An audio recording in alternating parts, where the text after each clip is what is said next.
Stallone, dans son premier rôle sensible. Now, if you know what you're worth, then go out and get what you're worth. And to all the Rockies in the world, I love you.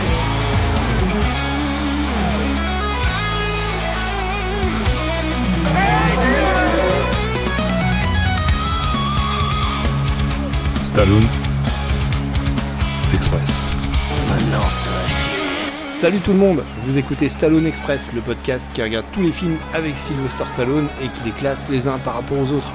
Je suis très heureux de vous retrouver pour ce projet que je dois démarrer depuis maintenant de nombreux mois, mais la vie suit son cours et j'ai eu quelques heureux événements qui m'ont empêché de démarrer ça assez tôt.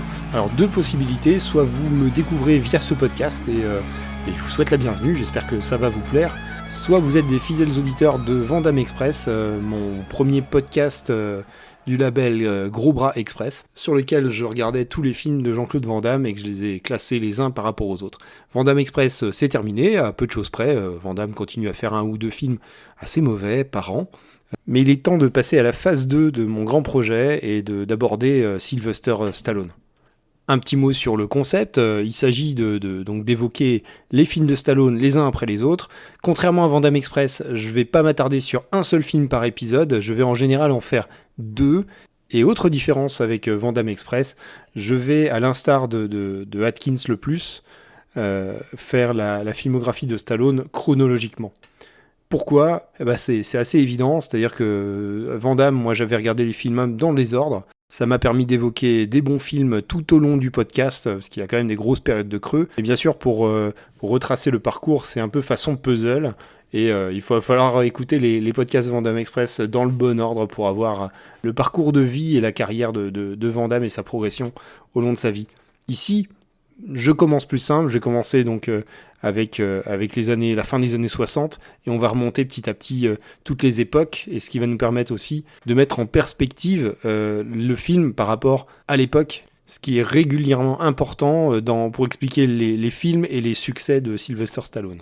Un petit avertissement tout de même, Stallone a été intronisé par Donald Trump il y a quelques mois avec Mel Gibson comme icône d'Hollywood et lui a demandé de rebâtir un Hollywood non woke. On abordera la période Donald Trump dans quelques temps. Mon approche est de parler des films dans leur contexte et non du contexte de façon détaillée. Je vous donne rendez-vous pour la période Ronald Reagan par exemple qui va être très intéressante. L'élément central du podcast, enfin, c'est le classement. On va classer les films de Stallone les uns par rapport aux autres. Je parle des films où il a un rôle principal, où il apparaît dans tout le film. On va évoquer tous les films, il y en a pas mal au début de sa carrière, où il a des apparitions, il y en a même où il fait des caméos plutôt dans la troisième partie de sa carrière. Je ne vais pas les classer, je vais les évoquer, contrairement à mon collègue Aurélien sur Atkins le Plus, où lui, il regarde tous les films de Scott Atkins. Je vous conseille son podcast en passant. Il classe également ceux où il y a une petite apparition de Scott Atkins. Ici, je pense qu'on a suffisamment de matière pour juste les évoquer et pas les classer. Enfin, il s'agit d'un projet personnel, je suis tout seul pour faire avancer ce podcast. Comme pour Vandame Express, il y aura certainement des invités de façon irrégulière. Et enfin, j'essaierai toujours de rester sur un format relativement concis. C'est bon, tout le monde est chaud, on peut démarrer cet épisode pilote ? Pour cet épisode pilote, nous allons couvrir les années 69 à 74. Alors évidemment, vous le savez, le premier grand film de Stallone, ça va être Rocky en 76. On va découvrir le début de sa carrière, le début de sa vie de jeune acteur qui cherche sa voie. Hein. Nous allons évoquer 3 films. Le premier, c'est L'Étalon italien. C'est son nom de distribution. Son nom original, c'est The Party at Kelly and Studs, qui est un film érotique qui a été rebrandé L'Étalon italien pour pouvoir le vendre après la notoriété acquise par Stallone les années suivantes. Ensuite, on aura Rebel, No Place to Hide en 73, puis 74, The Lords of Flatbush, Les mains dans les poches, avec Henry Winkler, alias Fonzie de Happy Days. Et voilà le programme. Sylvester Stallone, il naît en 1946, c'est le petit frère de Frank Stallone, ils sont 2 enfants d'une famille d'origine italienne avec un père et une mère, les deux assez colériques et violents qui se disputent souvent, qui s'occupent très peu de leurs enfants, ils travaillent beaucoup.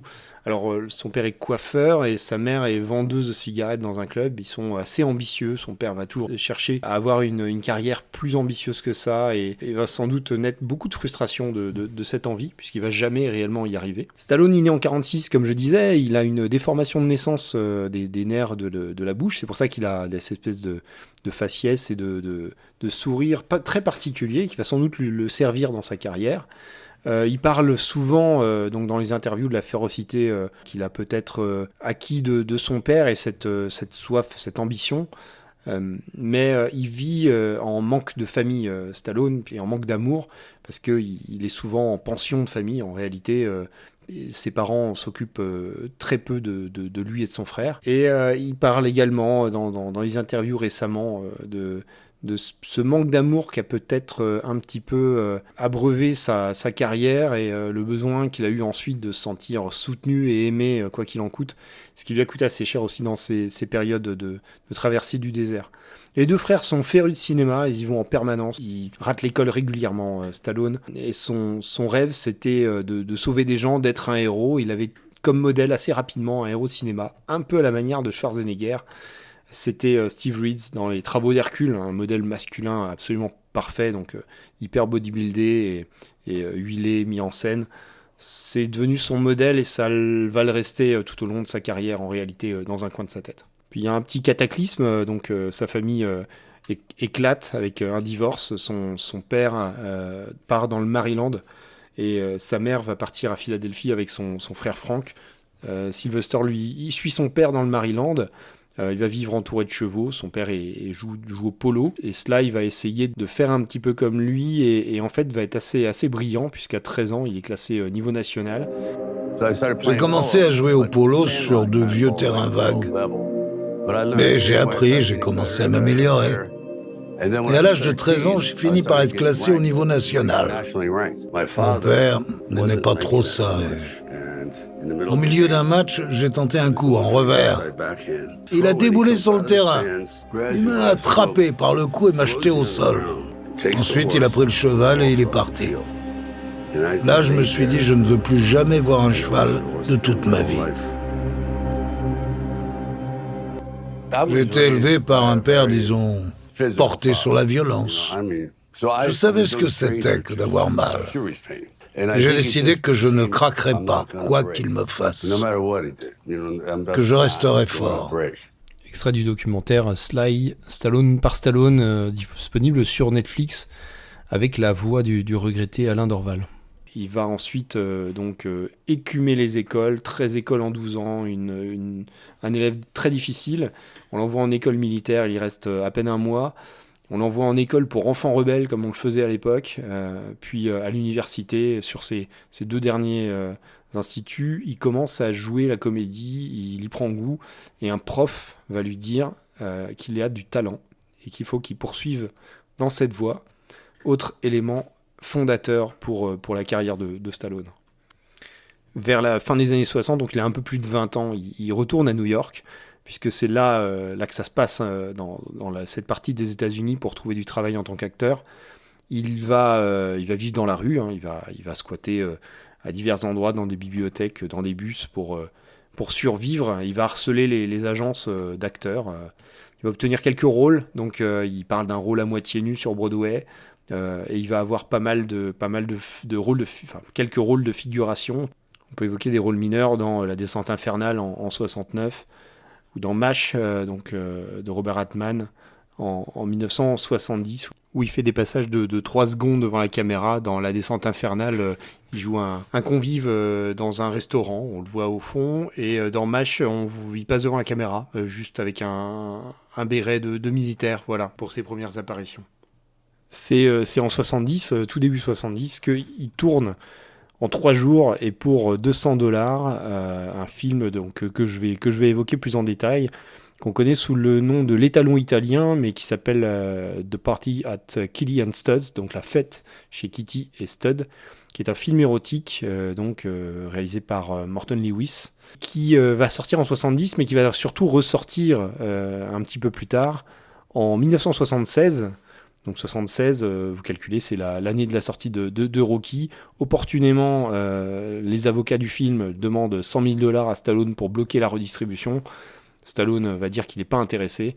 De toute façon, il a déjà largement démarré sa carrière. Il y aura des légendes urbaines autour de ce film. Tout le monde sait qu'il aurait tourné dans un film pornographique, soi-disant. Je me suis attelé à la tâche de regarder ce film. On commence dur. J'avais fini Van Damme avec des films assez nazes et très compliqués à regarder. Là, je vais m'atteler à ce étalon italien de 1970 qui va sortir en France en 1979. Donc une distribution compliquée, sans doute par des gens relativement crapuleux.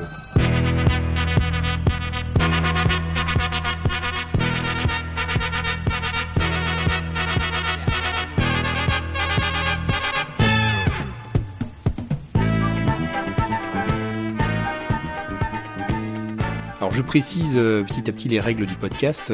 Concernant le résumé du film, à l'instar un peu de Van Damme Express, je vais faire un résumé complet et full spoiler des films que je vous conseille pas du tout de regarder. Donc dès que le film est au minimum mauvais ou absolument sans aucun intérêt, vous aurez le droit à un résumé dans le détail, ce qui vous économisera une vision un peu pénible. Pour les autres films, j'essaierai d'éviter les spoilers concernant les éléments principaux ou les twists, les choses qui font le sel du film. Autre règle, et que c'est un podcast qui se veut tout public et familial, je vais donc tenter de vous narrer cet étalon italien de façon relativement poétique, ou en tout cas audible par tous. Alors, l'étalon italien, nous avons droit à une introduction psychédélique. Une femme brumeuse apparaît au bout d'une allée de piliers sous un pont, puis un générique qui nous présente chaque personnage de façon astucieuse. Le rôle principal est tenu par le grand Sylvester Stallone, le héros de Rocky. Les autres rôles sont féminins, il semble que la température des appartements où se déroule l'action soit excessive. Le film démarre enfin. Ce brave Stallone passe de jardin en jardin en sautant des barrières, il se jette dans la neige. Pendant ce temps, des femmes luttent contre des radiateurs toujours dysfonctionnels dans un appartement new-yorkais.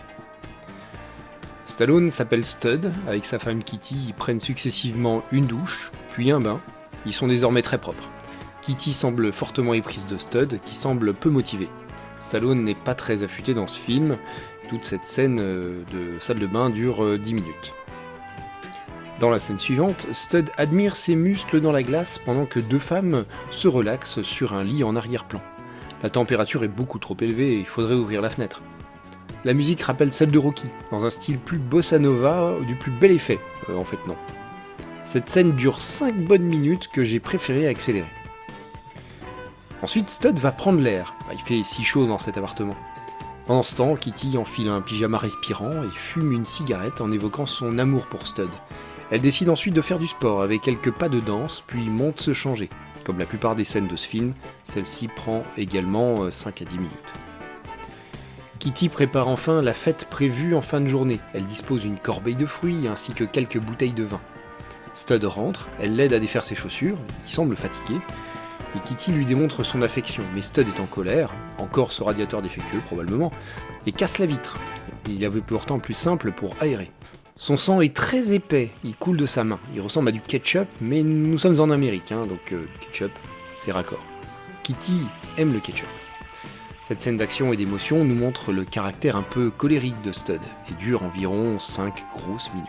C'est la séquence action du film ensuite. Kitty réalise un pansement de fortune pour la main blessée de Stud, mais elle a une formation de comptabilité, donc le résultat n'est pas génial.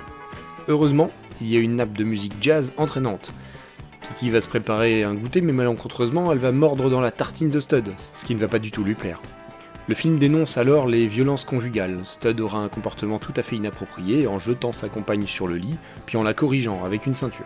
Heureusement, le cinéaste délicat nous épargnera trop de violence. On se rend compte facilement que la ceinture a été escamotée par un ruban de GRS. Personne n'a été blessé sur ce tournage. Ouf. Le monteur son, lui, il donne tout ce qu'il a pour nous faire comprendre que Kitty n'en veut pas trop à son compagnon. Tout ceci dure 10 abominables minutes qui se terminent par un dialogue de réconciliation lorsque le couple décide de prendre des substances illicites avant d'accueillir leurs convives. Someday you'll be known as the Italian Stallion. Let's get high. La fête commence. Une des invitées se déhanche dans le salon en tenue décontractée. L'ambiance est feutrée, celle-ci se rapproche ensuite d'une autre invitée sur le canapé devant la fenêtre. Pendant ce temps, un autre couple apparemment épuisé tente tout de même de s'amuser dans la chambre. On est à 44 minutes de film, mon cerveau est en fusion. Les convives se rendent dans la salle de bain pour une contre-soirée dans le brouillard. Ensuite, la mise en scène s'affole et nous propose un couple faisant montre d'affection, leur passion étant reflétée par une grande plaque souple tenue par les invités, symbolisant probablement l'enivrement et l'élévation des âmes. Ensuite, un des invités raconte à sa conjointe une histoire d'amitié interdite entre une cavalière et son cheval. Le compteur affiche fièrement 50 minutes. 2 nouveaux plans de danse, 10 minutes de zumba et de yoga en tenue légère, la musique peine tout de même à se renouveler. Le final est une communion, tous les convives dansent en ronde et se présentent à la caméra. Le cadreur fatigué peine à redresser ses plans. Enfin, tout ce beau monde s'endort sur le tapis. En guise de conclusion, Kitty gifle Stud, court à l'étage. Stud la suit et lui partage également une gifle. C'est la suite du discours sur la violence conjugale. Pour ce premier épisode, on va faire un peu de didactique concernant les notes. Il y a 4 notes sur 5 points pour faire une note sur 20, pour ensuite décider si le film est très mauvais, bon. Sur le scénario, j'ai mis la note de 0. Il n'y a pas de scénario, enfin je viens de vous le résumer, mais en gros c'est un couple qui organise une fête, avec le copain qui est violent et sa copine qui a l'air d'aimer ça. Voilà. Il n'y a pas réellement d'idée de raconter quelque chose, donc je peux même pas mettre le moindre demi-point là. Allez, carton total, 0 point. La réalisation, j'ai mis 0,5 sur 5. On a des séquences de 10 minutes sans intérêt ni idée, avec un découpage un peu aléatoire. J'ai mis 0,5 points pour la scène du miroir, qui est nulle, mais qui se démarque dans le film. Je sais pas quoi vous dire. J'ai quand même mis 0,5 points pour ça. Sur les acteurs, j'ai mis la même note, 0,5 points. Je pense que personne n'est acteur dans ce film, à part Stallone, en fait, qui fait ce qu'on lui demande de faire, c'est-à-dire pas grand-chose, mais c'est probablement pas les acteurs le problème principal du film. Il y a une 4e note, qui est la note L'œil du tigre. À l'instar un peu du bonus Van Damme qu'il y avait dans Van Damme Express, L'œil du tigre, c'est l'apport que Stallone a amené au film, c'est la puissance du film dans la culture populaire. Pour ce film, j'ai mis la note de 0, ce qui nous donne un total de 1 sur 20, ce qui est peut-être un petit peu trop élevé pour un film érotique qui n'est ni un film ni érotique. Il va aller tout en bas du classement. Pour l'instant, il est premier. Les talons italiens, voilà. En ce qui concerne l'année 70, il va tourner dans 2 autres films à New York. Le premier, c'est Lune de miel aux orties, qui s'appelle Lovers and Other Strangers. Il fait effectivement un petit passage éclair dans le fond. Et également dans The Silent Glances of a Pigeon Kicker, qui est un film un film indépendant qui a été racheté par la MGM, tourné à moitié à New York.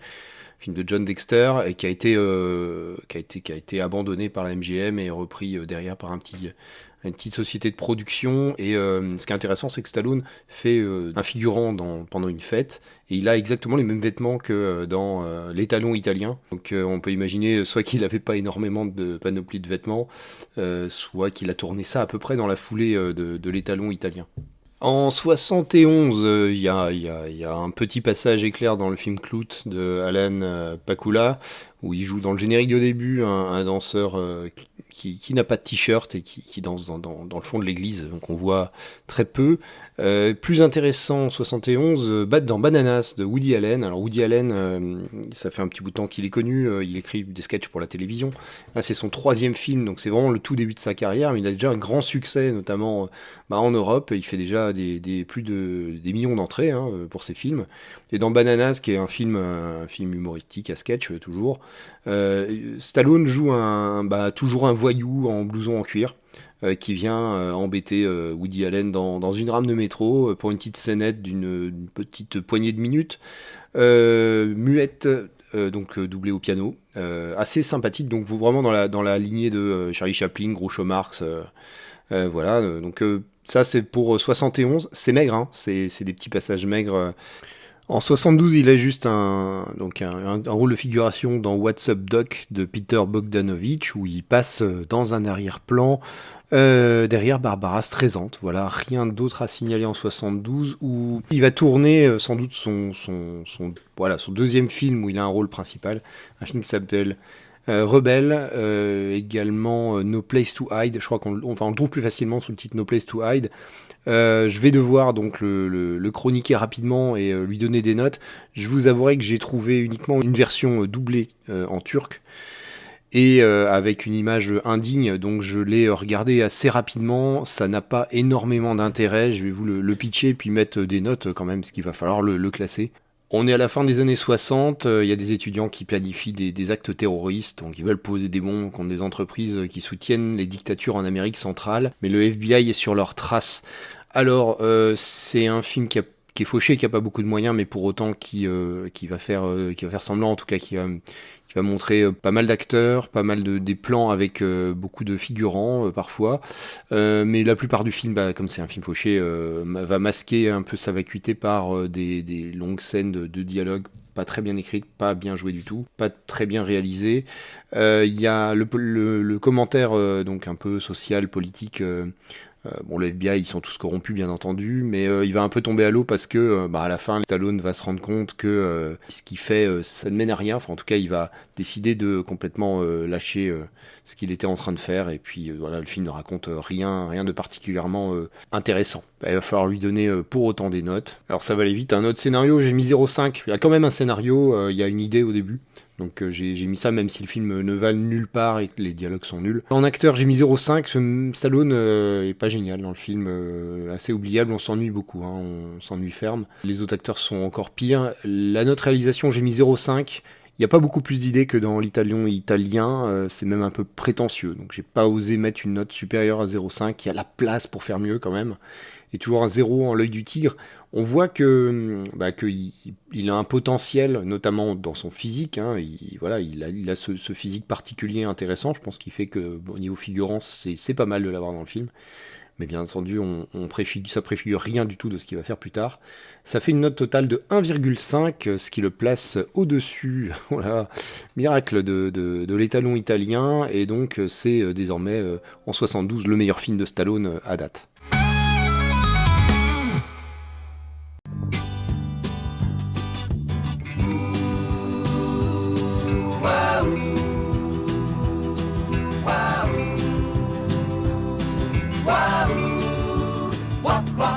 Nous allons aborder maintenant le dernier film, le troisième film de cet épisode un peu copieux. Nous sommes en 1974, donc l'année suivante, et Stallone décroche son premier rôle important dans un film de cinéma cette fois-ci. Donc pour la première fois, il va apparaître au cinéma dans un film new-yorkais à petit budget qui s'appelle The Lords of Flatbush, qui va être distribué en France sous le nom Les Mains dans les Poches, un titre assez bizarre.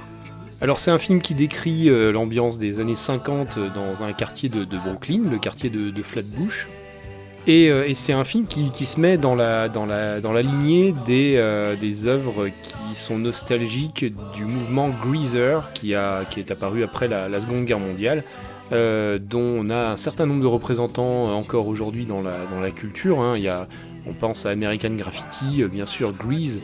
Et puis il y a pas mal de films qui évoluent dans cette époque années 50. L'emblème de cette culture, donc c'est tous ces jeunes hommes en blouson en cuir avec le look un peu identique, les cheveux gominés, d'une mode qui est probablement importée d'Italie avec toutes les générations d'immigrés italiens qu'il y a eu sur ces époques-là. Un look qui est souvent accompagné donc de motos, voilà, on parle de gangs ou de bandes qui évoluent donc entre hommes sur des motos et qui vont jouer un petit peu des mécaniques et des épaules. Donc ce Lords of Flatbush tourné à New York avec en réalisation Martin Davidson et Stephen Verona qui auront fait plutôt une carrière à la télévision avec un petit budget de même pas $400 000 de l'époque. Avec un casting plutôt solide. Il a deux atouts importants, ce film, c'est le casting. Donc on a Perry King dans le rôle de Chico, on a Stallone donc dans le rôle de Stanley, donc c'est un vrai rôle important, un des 3-4 rôles majeurs du film, et Paul Mace dans le rôle de Wimpy. On a un casting féminin qui est intéressant avec Maria Smith, Renée Paris et surtout Suzanne Blakely que nous retrouvons dans plusieurs films avec Stallone à venir. donc Capone et Over the Top. Je passe rapidement sur Perry King. Celui qui va nous intéresser, c'est Henry Winkler. Vous connaissez forcément, ou peut-être ce nom. Il est surtout connu pour la série Happy Days des années 70, donc dans les mêmes années, dans les années suivantes en fait. Il va reprendre à peu près le même rôle, mais il va s'inspirer largement du personnage de Stallone, donc Stanley dans Lords of Flatbush, pour faire son personnage qui va devenir culte et qui lui assurera une carrière peu intéressante, mais tout de même pleine de caméos et de nostalgie, et quand même pas mal de passages à la télé. Mon petit doigt me dit qu'on retrouvera Henry Winkler dans la carrière, pour un rôle important dans la carrière de Stallone, mais ça c'est probablement pour le prochain épisode. Dans les anecdotes croustillantes, et pour montrer un peu le pédigré vraiment correct du film, il y avait Richard Gere qui devait jouer initialement Chico, mais il y a eu un conflit assez tôt dans le tournage avec Stallone.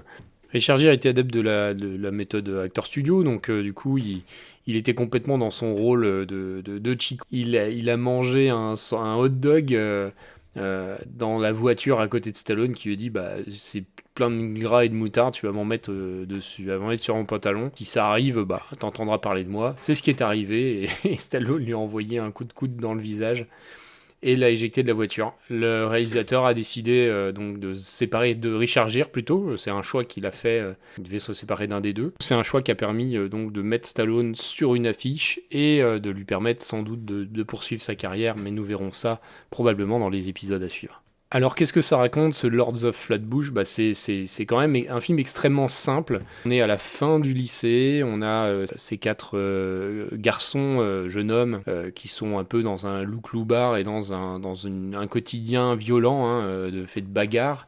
Ils sont quand même équilibrés par leur petit ami ou leur relation, parce que ils passent leur vie au billard ou en classe. En classe, ça se passe pas super bien, on le voit au début du film. Mais ils ont des romances, donc chacune un peu différente. Chico, lui, il essaie de séduire une fille qui s'appelle Jane, mais il n'en est pas vraiment amoureux, et puis surtout, il n'est pas vraiment lui-même quand il est avec elle. Donc Jane a du mal, bien sûr, à s'engager et à se projeter avec lui. Donc ça va être le premier couple. Le deuxième, c'est Butchie. Alors Butchie, lui... on le voit surtout avec une certaine intelligence, avec des livres, etc. Et puis dès qu'il est avec le groupe, lui, il essaie de cacher un peu sa personnalité pour être le gros dur. Et enfin Stanley, donc Stallone, qui lui a une relation plutôt sérieuse et plutôt de longue durée avec Franny. Et donc on a toute une histoire dans le film où en fait elle est enceinte, donc il doit l'épouser. Ces scènes où il va aller chez les parents de Franny, où il aura toute cette pression pour aller acheter une bague extrêmement chère qu'elle aura choisie par avant. Voilà, donc le film raconte pas énormément de choses, c'est uniquement des parcours, ça doit se durer en quelques jours, où ces 4 amis vont passer de loup-bar avec une insouciance totale du quotidien et cette habitude un petit peu violent de gang et sans responsabilité, à des adultes. Donc c'est un film classique de passage à l'âge adulte dans cette ambiance Brooklyn, avec une grosse composante musicale, puisqu'on va avoir une présence importante de chansons, donc pop, doo-wop, rock de l'époque, et qui sont de grande qualité, et qui vont donner une couleur au film assez agréable. Don't it feel good to ride together the way I'm feeling today? I never thought I could be so happy having you by my side as together we ride, together we ride.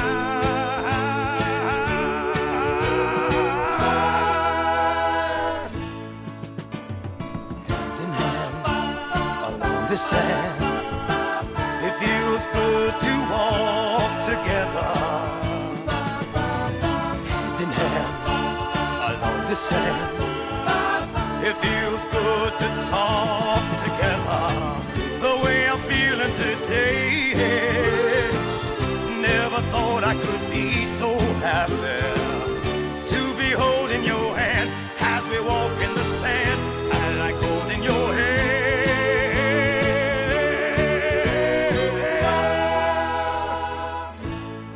C'est un film qui aura du succès, qui va rapporter pas mal d'argent, près de 15 millions de dollars, et qui fera près de 300 000 entrées, même en France, qui a une aura particulière. Même aujourd'hui, il y a pas mal, notamment d'Américains, les mêmes qui sont plutôt nostalgiques de Happy Days, qui regardent ce film régulièrement. Il passait à la télévision dans les années 80 très régulièrement aux États-Unis. Voilà, donc c'est un film qui bénéficie d'une certaine aura culte, un peu au-delà de Stallone, parce que même les gens qui connaissent Stallone savent par exemple qu'il a tourné dans l'étalon italien, mais connaissent absolument pas ce Lords of Flatbush, donc une découverte intéressante.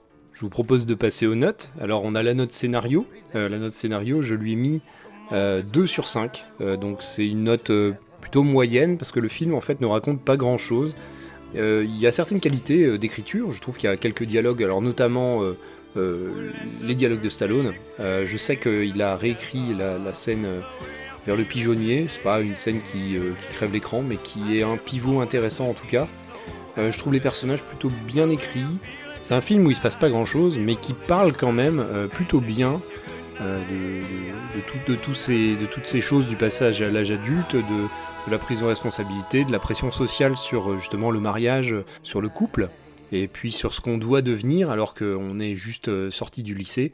Tout ce truc des apparences aussi des hommes là qui est plutôt très intéressant, et avec une fin plutôt positive, j'ai trouvé, avec ce mariage, et en fait ces jeunes qui se retrouvent eux-mêmes et en groupe. J'ai plutôt aimé l'écriture et le ton de ces scènes, mais encore une fois un film qui passe pas à grand chose de nous ennuyer profondément parfois. J'ai mis 3 sur 5 à la note acteur. Je trouve qu'ils s'en sortent tous très bien. Alors bien sûr, il y a Stallone et Henry Winkler, je trouve, qui sont un petit peu dans le haut du pavé, avec Susan Blakely, que j'ai trouvé délicieuse dans son rôle et fort juste. Mais Maria Smith est très bien également, et ils sont plutôt sobres, tout en mettant des éléments assez iconiques dans leur jeu. Quand on pense que ce personnage de Fonzie, qui est une sorte de fusion entre le personnage d'Henry Winkler et de Stallone dans Lords of Flatbush, deviendra culte, je peux pas écarter la qualité d'acteur et de casting dans ce film. Alors par contre, à la réalisation, j'ai mis un petit peu moins, j'ai mis 2 sur 5. Tout d'abord, la partie image, qui est plutôt de qualité, mais les cadrages sont pas terribles, les plans sont souvent peu composés, il y a un rythme dans le découpage des plans qui est un petit peu mou, et ça c'est sauvé par le montage sonore en fait, qui est plutôt de qualité. Alors pas forcément l'enregistrement des dialogues qui à l'époque étaient quand même sont pas super bien enregistrés, il faut tendre l'oreille pour comprendre les dialogues, mais les musiques sont bien choisies, elles rythment le film. C'est un peu comme si le film a été construit autour de cette bande originale en fait.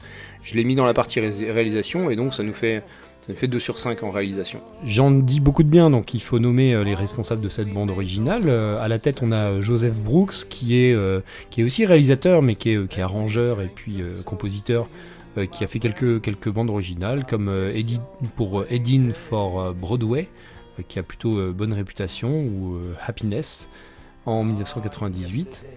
Il est épaulé par un certain nombre d'artistes, dont des chanteurs, principalement Jamie Carr qu'on entend plusieurs fois, et j'ai recherché pas grand chose sur ce chanteur. Sur sa carrière dans le cinéma, il n'y a rien. Donc on a également Charles Brown pour les solos de guitare, Jerry Keller et Bill Dean, donc pour des noms qui sont rarement cités. Ici, on va les évoquer, ils le méritent. Enfin, il y a la note L'œil du tigre. Alors j'ai mis 1,5 sur 5, ce qui peut sembler sévère. C'est le premier film où on voit vraiment qu'il a de solides qualités d'acteur. Donc il est très bien durant tout le film. Il n'a pas un charisme fou, il est très suiveur et académique. On ne perçoit pas ce que sera sa carrière, même si, bien sûr, il influencera Henry Winkler dans son jeu. Et on voit sur certains plans, de par sa carrure, sa démarche, qu'il pourrait y avoir un potentiel à exploiter. C'est pas tout à fait le cas encore dans ce film, où Stallone est quand même très suiveur et solide, à défaut d'être génial. Ça nous fait un total de 8,5 sur 20, ce qui est quand même une note très correcte. En tout cas, par rapport aux 2 premiers métrages, on fait un énorme bond. C'est un film que je vais ranger dans les très moyen à pas mal. Voilà, on est un peu entre les deux, selon votre affinité à ce genre de film sur le Greaser et à votre appétence à la bande originale qui est plutôt correcte, qu'on trouve sur YouTube. Ça, vous. Et donc à ce jour, le classement de Stallone Express, c'est 1. Lords of Flatbush, Les mains dans les poches, 2. Rebel, No Place to Hide, et 3. The Party at Kelly and Stud. C'est la fin de ce premier épisode qui m'aura demandé un certain temps de production. J'espère que je serai un peu plus rapide pour les suivants et que je vais pouvoir vous proposer un rendez-vous à peu près régulier. Je ne m'engage pas sur tous les 15 jours comme c'était sur Van Damme Express, mais je vais essayer tout de même d'avoir plusieurs épisodes par an. Vous avez compris que chaque épisode, c'est pas un seul film, ça sera 2 films en moyenne. Pour le prochain, nous explorerons l'année 75, Capone de Frank Nitti et La course à mort de l'an 2000 de Paul Bartel. Donc c'est les 2 films que nous traiterons sur le prochain épisode. Il y aura bien sûr des petites apparitions dans plusieurs autres films que nous évoquerons. Un petit mot sur l'univers, donc Gros Bras Express, que j'ai baptisé ainsi, puisque pour l'instant on a le podcast Van Damme Express qui est terminé en attendant d'autres films, mais vous pouvez écouter donc l'ensemble du podcast. Et le dernier épisode, c'est sur le jardinier avec donc Michael Youn et compagnie, et que j'ai enregistré, que j'ai eu le plaisir d'enregistrer avec Steve de la chaîne YouTube Revue, que je vous recommande par ailleurs si vous avez envie de passer un excellent moment devant des films plus ou moins bons. Gros Bras Express, c'est comme ça que vous pouvez me retrouver sur Instagram et sur Facebook. Ce sont les chaînes qui vont suivre la diffusion de ces épisodes, sur lesquels vous pouvez échanger avec moi si vous le désirez. C'est la fin de cet épisode, il me reste à vous souhaiter un excellent début d'été, et je vous retrouve la prochaine fois. Salut. Stallone Express.